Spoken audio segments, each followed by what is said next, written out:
नमस्कार शेतकरी बांधवांनो, माहिती सेवामध्ये आपल्या सर्वांचं स्वागत। शेतकरी बांधवांनो, आज आपण मागेल त्याला शेततळे अनुदान योजनेची थोडक्यात सविस्तर आणि मुद्देसूद माहिती बघणार आहोत, जसे की पात्रता, अनुदान कागदपत्रे, अर्ज कुठे करावा या संबंधाची महत्त्वाची माहिती पाहणार आहोत। तत्पूर्वी तुम्ही जर आपल्या माहिती सेवा चॅनलवर नवीन असाल तर चॅनलला सबस्क्राइब करायला अजिबात विसरू नका। शेतकऱ्यांचे उत्पन्न दुप्पट होण्यासाठी राज्य व केंद्र सरकारच्या माध्यमातून अनेक महत्त्वाची पावले उचलण्यात येत असून याकरिता अनेक योजनांची आखणी करण्यात येऊन त्यांची अंमलबजावणी देखील केली जात आहे, जेणेकरून अशा योजनांच्या माध्यमातून शेतकऱ्यांना अनुदान स्वरूपात किंवा थेट आर्थिक मदत करून शेतीला आवश्यक असलेल्या पायाभूत सुविधांच्या उभारणीसाठी मदत केली जाते। जर आपण शेती उत्पादनाच्या दृष्टिकोनातून बघितले तर भरीव उत्पादनाकरिता पाण्याची आवश्यकता असते व त्यामुळे शेतीकरिता शाश्वत पाण्याच्या सोयी उपलब्ध असणे खूप गरजेचे असते। याकरिता शेतकऱ्यांच्या माध्यमातून विहिरी तसेच बोरवेल व गेल्या काही वर्षापासून शेततळे उभारण्याच्या संख्येमध्ये देखील मोठी वाढ झालेली आहे। शेतीमध्ये शाश्वत पाण्याची सोय उपलब्ध व्हावी याकरता शेततळ्याला देखील आता खूप महत्त्व असून शासनाच्या माध्यमातून शेतकऱ्यांना शेततळे खोदण्याकरिता कमाल 1.5 लाख रुपयाचे अनुदान देण्यात येते। हे अनुदान देताना शेततळे खोदण्याकरिता जास्तीत जास्त 75,000 व अस्तारीकरणाकरिता जास्तीत जास्त 75,000 असे म्हणून 1.5 लाख रुपये अनुदान शेतकऱ्यांना मिळते। विशेष म्हणजे हे अनुदान शेततळ्याच्या आकारमानानुसार मिळत असते, तर शेतकरी पुढीलपैकी कोणत्याही एका आकारमानानुसार शेततळे खोदू शकतो। 15 by 15 by 3 metre, 15 by 20 by 3 metre, 20 by 20 by 3 metre, 20 by 25 by 3 metre, 25 by 25 by 3 metre, 25 by 30 by 3 metre, 30 by 30 by 3 metre.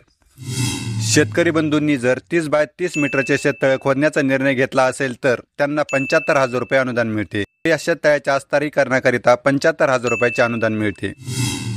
आणि शेतकरी बंधूंनी जर 20 बाय 15चे शेततळे खोदण्याचा निर्णय घेतला असेल तर याकरिता खोदकामासाठी 26,674 रुपये अनुदान मिळते, तर अस्तारीकरणाकरिता 31,598 रुपये अनुदान मिळते।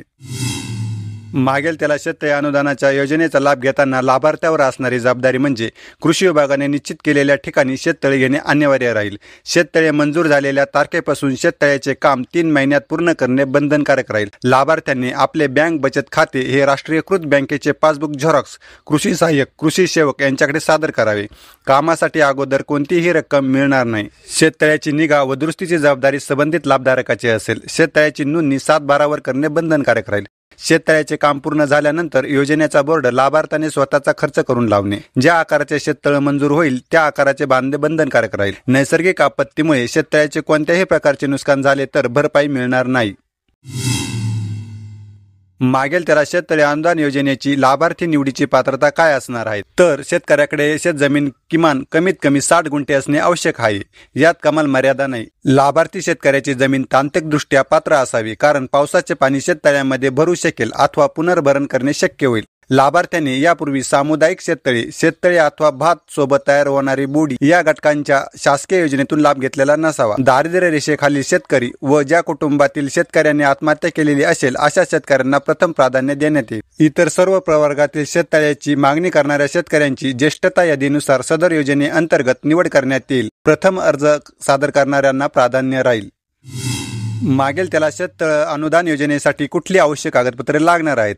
वैयक्तिक शेततळ्याकरिता अर्ज करताना 7/12, 8चा उतारा, आधार कार्ड, बँक पासबुक, हमीपत्र अशा पद्धतीची कागदपत्रे लागतात। या सगळ्या प्रक्रियेमध्ये प्रत्येक महिन्याला योजनेच्या लाभार्थ्यांची लॉटरी पद्धतीने निवड केली जाते व निवड झालेल्या शेतकऱ्यांना एका ठराविक मुदतीमध्ये कागदपत्रे वेबसाईटवर अपलोड करावी लागतात। मागेल त्याला शेततळे अनुदान योजनेचा लाभ घेण्यासाठी अर्ज कुठे करावा लागतो? वैयक्तिक शेततळ्यासाठी अनुदानाचा लाभ घ्यावायचा असेल तर महाडीबीटीच्या अधिकृत वेबसाईटवर जाऊन अर्ज करणे गरजेचे असते। हा अर्ज 23 रुपये 60 पैसे एवढ्या नाममात्र शुल्कात करता येणे शक्य आहे।